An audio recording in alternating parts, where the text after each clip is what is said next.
Partie 2 donc je parlais de la Kaaba et de son importance reliée à Saturne car faites vos recherches, j'ai fait des recherches très approfondies et tout est lié à cette planète, bref reprenons.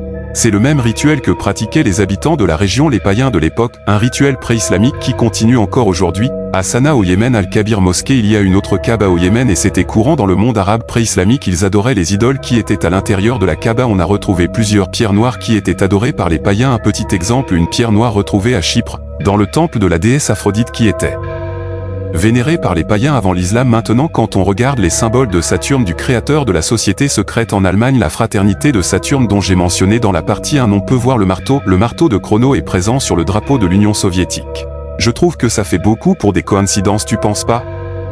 Et si vous regardez bien, il y a aussi l'étoile de Saturne sur la tenue du créateur de la fraternité de Saturne, l'Union soviétique créée par les Rothschild. Il n'y a pas de hasard bien évidemment. Le marteau représente Chrono, le dieu de Saturne, comme vous voyez sur cette photo, l'homme à barbe, Chrono le maître du temps. Le mot crone en anglais qui veut dire couronne vient de l'étymologie du mot chrono. La grande faucheuse The Grim Reaper représente également Chrono et donc Saturne. Quand tu relis le puzzle, tout devient plus clair. Saturne chez les anciens Hébreux, Phéniciens, Cananéens s'appelait El. Le dieu Saturne était appelé El par les Phéniciens, Cananéens. C'est de là que vient les étymologies des mots élite, élection, élevé. Les élites étaient choisis par les Elohim, les dieux, avec des élections, ce qui faisait que les personnes élues, les Elohim, devenaient des élites. On a aussi des archanges, Michaël, Gabriel, Gospel, on a Yesraël, tout ça représente les Elohim, les dieux de Saturne selon l'ésotérisme et l'occultisme. Le symbole du dieu El, c'est le cube noir, aucun hasard évidemment, ça représente Saturne. Le cube noir Saturne est appelé le soleil noir. Saturne égale Satan. Chrono, tout ça représente la planète Saturne. L'homme à barbe, c'est Chrono dans beaucoup de traditions religieuses. La barbe est un symbole, une tradition importante. L'homme barbu le plus connu, c'est le Père Noël. Noël qui n'est autre que les Saturnales sous un autre nom. Le Père Noël représente Chrono. Fritz Springmeyer, un chercheur en ésotérisme, dit ceci sur Saturne.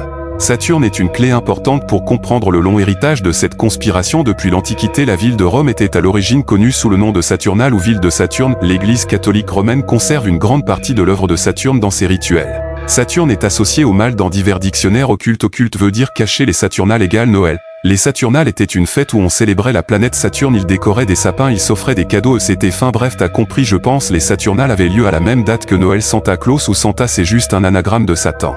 Au Rockefeller Plaza à New York, la structure est appelée The Ancient of Days. The Ancient of Days est un nom qui est attribué à Dieu dans la Bible Daniel 7.9. The Ancient of Days s'est assis sur le trône, ce qui veut dire que Dieu s'est assis sur le trône, c'est un autre nom pour Dieu. Ancient of Days. The Ancient of Days est un surnom qui veut réellement dire l'architecte. C'est un Elohim. La franc-maçonnerie appelle un de leurs dieux auquel ils croient le grand architecte dans le film Matrix. On a également référence à cet ancien architecte, lui qui a créé la matrice virtuelle. Tout est relié. Saturne a un rôle très important dans cette matrice. Les élites adorent les Elohim, dieux de Saturne.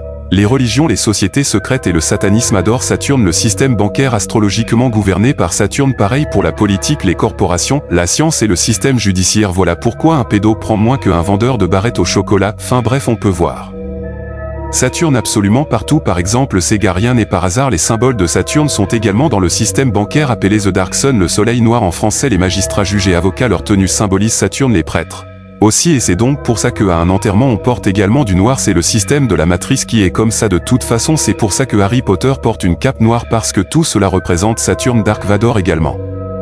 Tous ces symbolismes dans notre subconscient nous met à la même fréquence que la planète. Les sons représentent des symboles, des cymatiques. Je vous laisse faire vos recherches sur la cymatique. Le satanisme est donc l'adoration de la planète Saturne. On a vu que Baphomet est le signe que font les élites, les cornes du diable. Le Baphomet qui représente la constellation du Capricorne, donc Saturne. Les satanistes portent des robes noires comme Antoine Lavey, le créateur de l'église de Satan. Sur cette photo, pendant un rituel, il y a un objet au milieu du pentagramme et les personnes tournent autour du pentagramme pour symboliser justement Saturne. Ils se mettent en cercle autour. C'est bien évidemment comme ça que les élites manipulent nos énergies et les fréquences. C'est bien sûr de la mauvaise énergie. Saturne représente le mal depuis l'ancien monde. C'est pour ça que les anciennes civilisations l'appelaient le Dark Lord. Un exemple, ça c'est les attributs de Saturne en astrologie.